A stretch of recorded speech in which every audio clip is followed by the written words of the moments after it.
Así es como Nicolás Maduro está enterrando al bolívar, la moneda orgullo de Venezuela.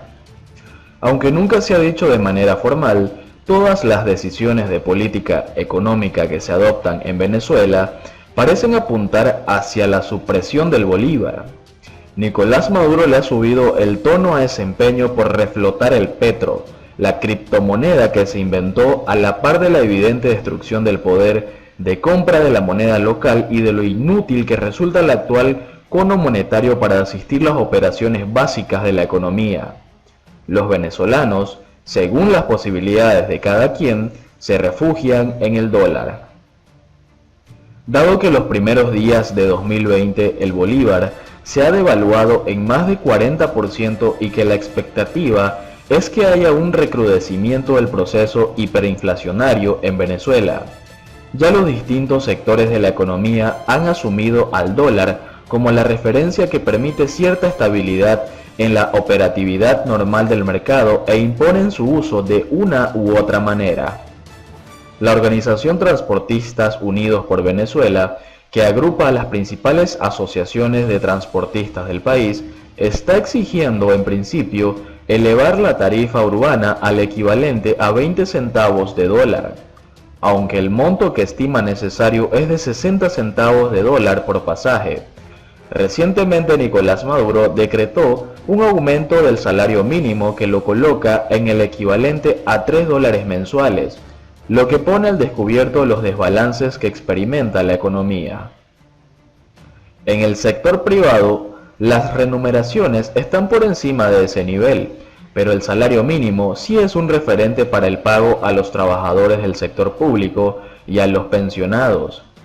Firmas como Ecoanalítica estiman que es pequeño el sector de la población atada a un salario mínimo, pues muchos optan por tener varios trabajos o fuentes de ingresos, y a muchos hogares llega algo de las remesas en dólares que envían los venezolanos que están en el exterior. Solo así se puede resistir en un entorno tan hostil. El cóctel de las monedas. Estamos conviviendo con tres espacios monetarios. Un bolívar en combate, duro, nosotros defendiéndolo, moneda nacional que siempre va a existir, unas divisas, dólares, euros, moviéndose por allí en la economía y ayudando en la economía de resistencia a que algunos respiren, y un petro que ha entrado progresivamente de manera profunda y que sirve para complementar, petrolizar la economía dolarizada, dijo Nicolás Maduro en una entrevista divulgada el 1 de enero. Desde hace meses se habla de la dolarización de facto de la economía venezolana, pero en verdad el fenómeno no termina de consolidarse porque el bolívar sigue siendo un elemento clave por el simple hecho de que el gasto público se mueve en bolívares. Las palabras de Maduro lo confirman. No obstante, dado el desplome en los ingresos de la nación y la imposibilidad de sostener el gasto público, el régimen recurre al financiamiento monetario como válvula para hacer sus erogaciones, con los efectos negativos que esa práctica tiene en materia de inflación. Las reservas internacionales de la nación se encuentran en 6.630 millones de dólares, unos 800 millones de dólares menos que el reporte de cierre de 2019, debido fundamentalmente a las erogaciones que se tuvieron que hacer para compensar la aguda escasez de gasolina que sufre el país, por lo que el régimen de Maduro carece de recursos y de margen para gestionarse. Por ello decidió reimpulsar el petro, pero el instrumento no genera confianza en los usuarios y sigue siendo un gran acertijo para el mercado. Maduro otorgó en diciembre medio petro a pensionados y empleados públicos, equivalente a 30 dólares, lo que movió a los beneficiarios a cambiar lo recibido por cualquier otro activo tangible. La compensación en bolívares del equivalente a la masa de petros entregada generó una presión cambiaria importante, razón por la cual las autoridades el 4 de enero paralizaron temporalmente la plataforma a través de la cual se podían hacer tales transacciones. Se espera que esta semana se reactiven las operaciones, pero ya surgen versiones de que se hará una compensación en petros a los comercios que acepten ese criptoactivo como medio de pago, es decir, que se intentará limitar la emisión monetaria en bolívares y sus repercusiones sobre la demanda de dólares y los precios en general. Pero la medida terminará perjudicando a los comercios que trabajaron con la plataforma estatal y aceptaron pagos en petros, por lo que se espera que se cierren los espacios para las operaciones en petro. En esta confluencia de monedas y factores de inestabilidad, es obvio que los venezolanos seguirán a la caza de compensaciones en dólares para poder sobrevivir a la crisis, con lo cual se agudizará la pérdida de valor del bolívar mientras sigue decayendo su uso. ¿Por qué Maduro evita la polémica y el ataque con los embajadores de la Unión Europea en Caracas? Nicolás Maduro ha sido tolerante con los embajadores de los países de la Unión Europea acreditados en Caracas, dijo el diario Al Navio, una fuente de la Cancillería de España.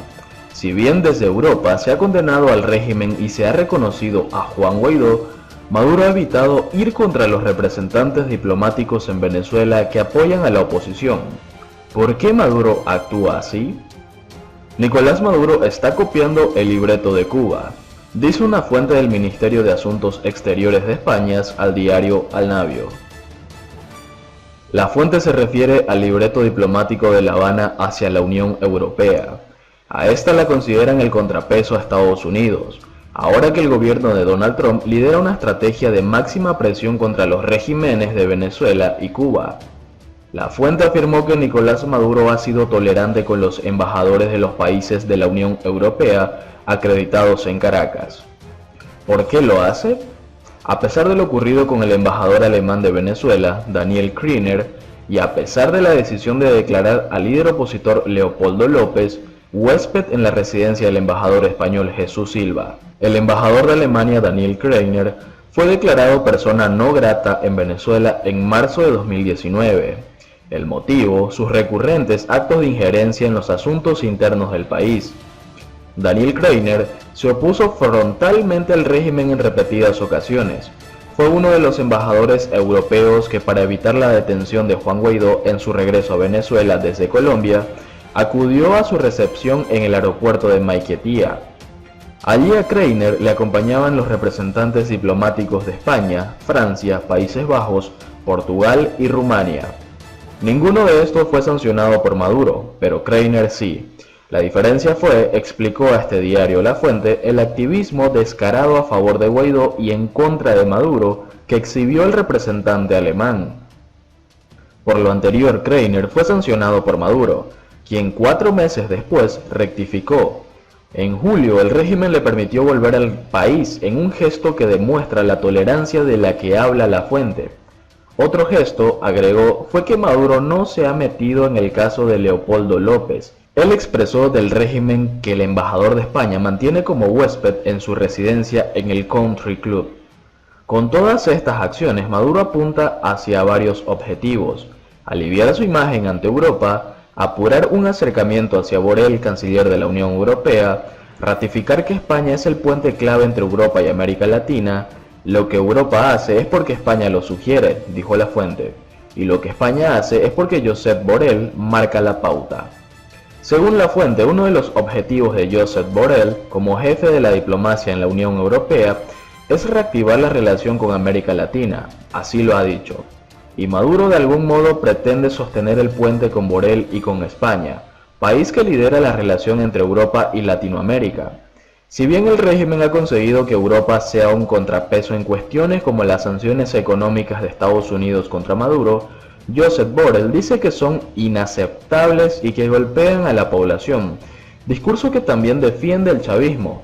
Lo cierto es que la Unión Europea sigue condenando al régimen y pidiendo sanciones individuales, más aún después del golpe contra la Asamblea Nacional.